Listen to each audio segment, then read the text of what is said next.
So you're thinking about a career in consulting, or maybe you're just curious, like, what is this whole world of consulting really about? Because people talk about it like it's super intense, but it's also super rewarding. And yeah, there's that whole thing about the money too. I get it. I used to wonder the same thing. And after spending years recruiting for BCG, talking to hundreds of candidates, seeing who gets in, who doesn't, and what actually happens once you're inside, I've seen all sides of this. Let's break it down. No fluff, just what it's actually like to work in consulting. We'll get into the good, the bad, the money, and everything in between. So first, what is consulting? At its core, it's about solving problems. And I don't mean like, oh, this report isn't printing. I'm talking about massive, business critical, keep the CEO up at night kind of problems. One project I know involved a global retail chain that had to shut down underperforming stores and completely redesign its supply chain strategy to stay profitable. The team had to dig into everything: store traffic patterns, inventory costs, you name it. High stakes and super messy, but the recommendations actually help turn the business around. You come in with the outside perspective,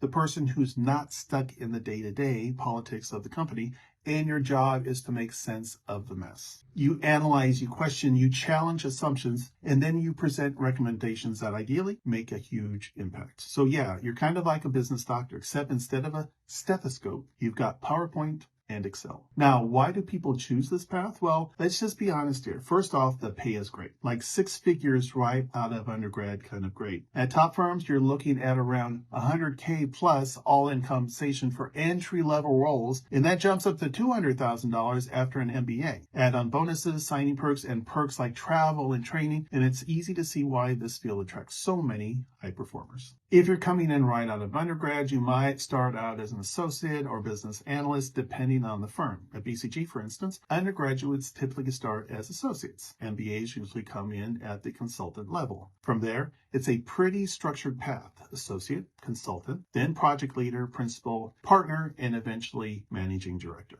And that whole journey, for someone who's performing well, it can take 8 to 10 years to go from associate to managing director. But one thing I always tell people, promotion in consulting is fast, but it's earned. You get feedback constantly. Every project you're on, there's someone evaluating how you communicate, how you work with clients, how you handle pressure. And it's not just about being smart. It's about being someone clients trust and want to work with. The people who do really well are the ones who learn fast and adapt even faster. I have a friend who is a consultant at BCG. He joined right after his MBA. Within 6 months, he was leading meetings with the CFO of a billion-dollar company. He told me he still felt imposter syndrome some days, but the pace at which he grew just from being thrown into those kinds of situations was unreal. That's the kind of exposure you get in consulting. It forces you to level up quickly. And yeah, it's intense, but that's also the kind of appeal for a lot of people. Consulting attracts folks who like a challenge, who like being surrounded by smart people, who like learning new industries every few months. It's hard,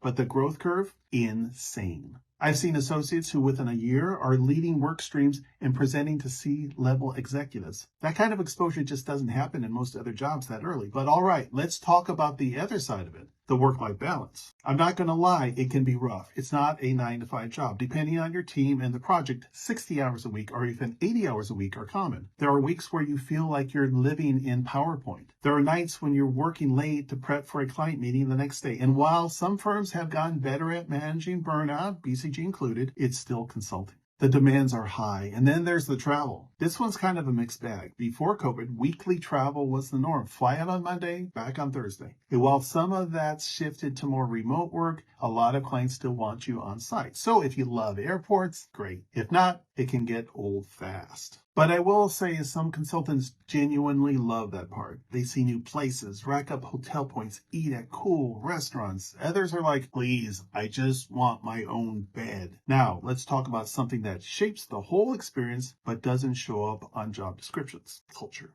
Every firm has its own vibe, but let me speak to what I saw at BCG. The people there were sharp, yeah, but also surprisingly humble. It wasn't cutthroat. People genuinely helped each other. There were late nights, sure, but you weren't alone. You'd have teammates slacking you memes at 11 p.m. while you cranked out a deck together. At BCG especially, I noticed this. People were intense about the work, but they were also down to earth. We used to joke that BCG hires people you'd actually want to be stuck in at an airport with. And that makes a difference when you're working long hours together. There's also this mindset of constant improvement. You'll get feedback a lot, not in a harsh way, but it's a let's make you better kind of way. And that creates this environment of where people level up fast together. And honestly, that culture of collaboration, of support, of growth, that was one of the biggest reasons that people stay. And if you do get in, one of the biggest advantages of starting your career in consulting is that it opens so many doors later on. I've seen people leave BCG to become startup founders, go into private equity, join strategy teams at Fortune 500 companies, or even move into government or nonprofit work. Consulting gives you a toolkit that is just valuable anywhere. You learn how to think, how to communicate, how to lead, and those skills transfer. Just look at Sundar Pichai, the CEO of Google. Before he was leading one of the biggest tech companies in the world, he spent time at McKinsey. Or take Indra Nooyi, former CEO of PepsiCo, who got her start at BCG. Even John Legend had a stint at a consulting firm before becoming the global music icon we know today. And I shouldn't forget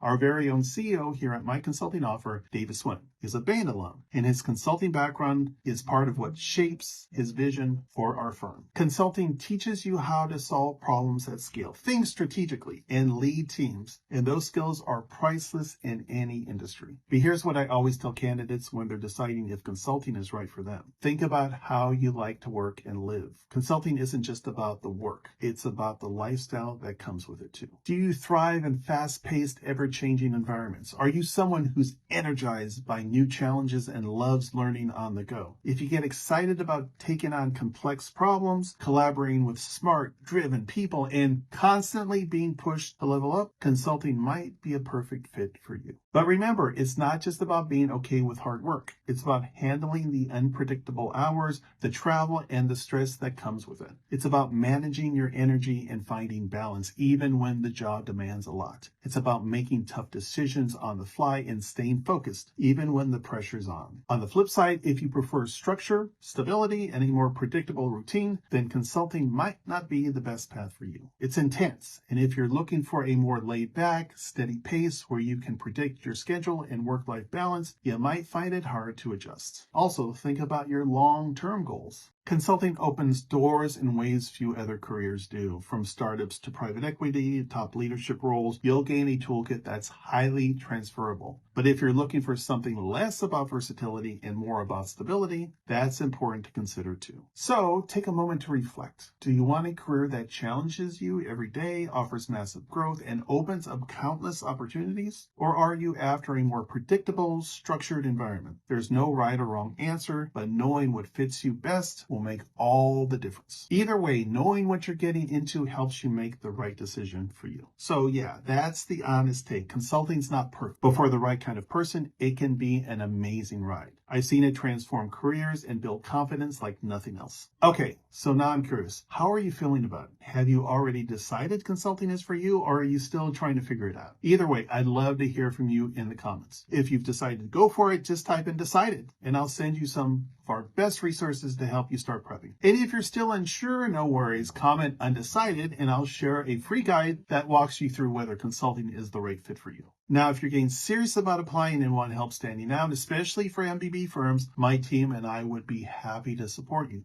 We've seen behind the curtains. We know what these firms are really looking for and how you can position yourself to shine. We've also created free training that dives into the real strategies that will help you get through interviews and land your dream role. Just click on the link below to get instant access to the blueprint we've used with tons of successful candidates. And you don't have to take my word for it. Check out Bronte's story. She got into McKinsey even though she had no business background and came from a non-target school. She even landed interviews with all MBB firms. I'll link to her videos somewhere above my head. Okay, that's it for now.